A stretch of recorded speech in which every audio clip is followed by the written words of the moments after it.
Hey everybody, it's Jason Blaha here, and it's time for another Breakfast with Blaha. And today I'm having fat-free Greek yogurt, walnuts, and flax seeds. All right, let's talk a little bit about rotating maxes and why it builds better athletes. And in this case, we are talking about a degree of athleticism. I do coach quite a few athletes. I coach people who are not just powerlifters. I coach people in other sports. So far, I've had baseball, tennis, golf, BJJ, MMA, boxing.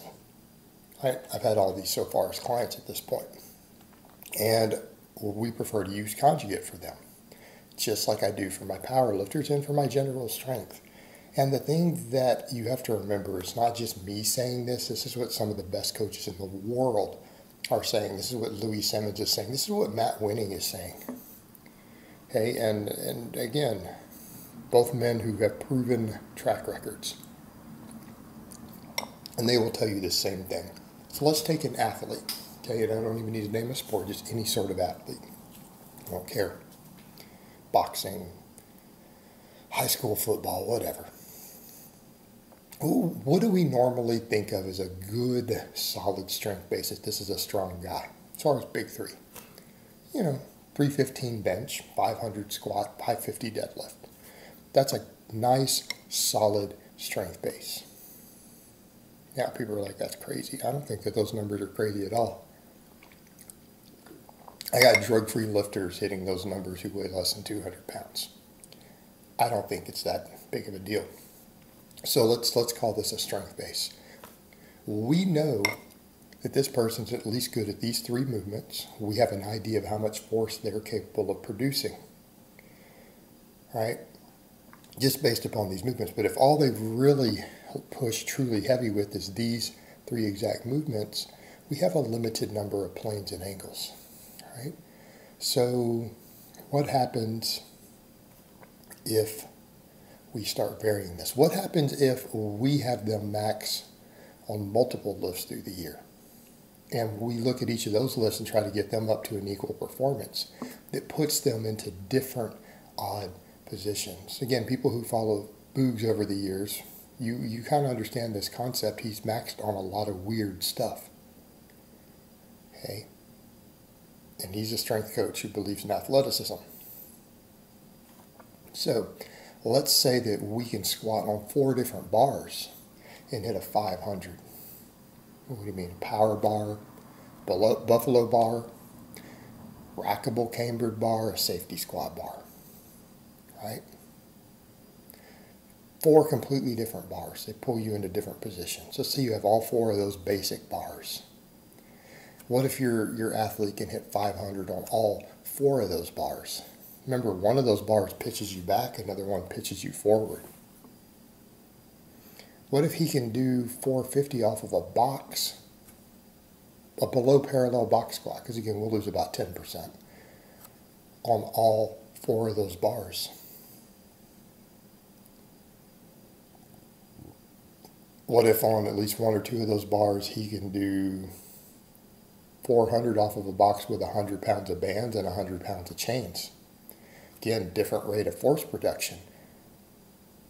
Well, we know if he can do it with bands like that, we know a lot about their speed strength and their strength curve, don't we?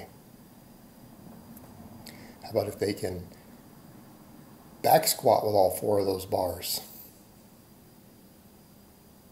450 plus 100 pounds of chains.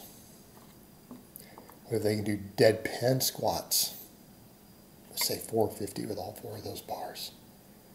And we start trying to raise those up towards 500. What do we know about their ability to produce force and power at different angles and starting positions and strength curves?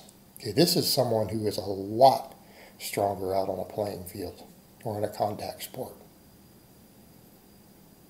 Okay, because they're extremely strong when thrown into weird angles. Let's say take their deadlift. And look, you've got that 550 deadlift. What if they can do 550 both sumo and conventional?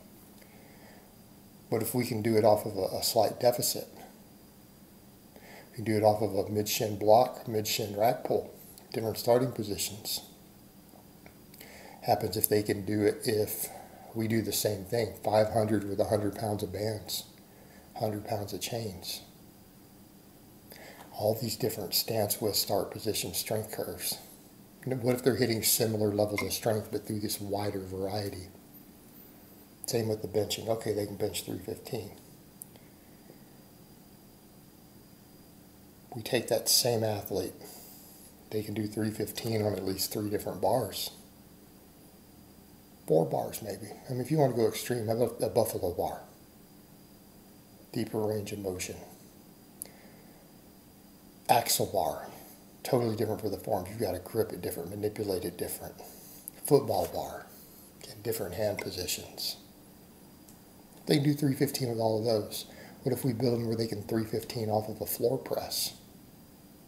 315 off of a dead pin bench just above the chest. All right, now we're getting somewhere. We have all these pushing positions that require different strength curve start points. We could run the same thing with the bands and chains like we just talked about. Okay. If your athlete can do those things versus just being able to hit those 3 classic lifts, anyone who knows biomechanics, force production, step back and look at that. How much better of an athlete are they going to be in any application where they have to apply force? Because sports tend to be uncertain loads. We don't get to groove the same movement all the time. Right? When you hit another athlete in a contact sport, you're not going to hit them at the same angle and position every time, are you? You're going to have to push certain ways, pull certain ways that are going to be different. Okay, and here's the other thing. If we're maxing on all of these movements, what are we then doing on supplemental work?